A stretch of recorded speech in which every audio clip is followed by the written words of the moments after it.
built a mobile national switch, a kind of mobile banking ecosystem that the West hadn't, could not have built because of the legacy. So kind of a classic leapfrog.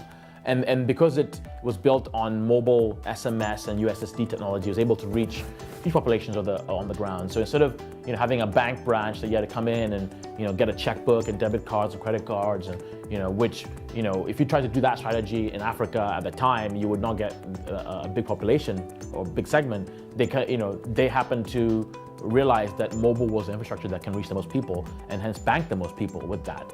And so a farmer in the middle of Kenya doesn't need to come into a fancy branch in an urban area to get an account. All they need is a mobile phone and a SIM card and an ID, and they can start banking and transferring money.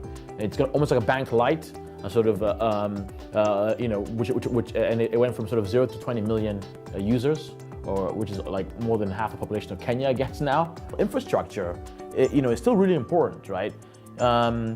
Just today in New York, I was able to go to Brooklyn and back and come up to Colombia and I'll go back, and I can achieve so much because you have good infrastructure. So we still are very behind on that. Whilst in Kenya, I'll be spent hours in traffic, right? So there's some problems that I still see that need to be fixed for Africa to catch up, because without power infrastructure, you're not going to go that far. Of course, mobile money is helping alleviate those problems, and so it's something that's come about that's definitely more advanced in many ways in the US. But also in other ways, it's not very advanced because it hasn't got modern APIs, as we call them, right? Application Programming Interfaces. So it's not like a PayPal or a Google Maps where it kind of slides in an Uber very easily. And so there's still some bits where it's not that advanced. It's very accessible. I think that's the main thing. It's accessible to a lot of people. Another thing that I've actually started doing more and more is not looking necessarily to the West. It's looking the other way, looking to the East. So people should be comparing M-Pesa to like an Alipay or a Paytm in India, and seeing how those are similar or not similar.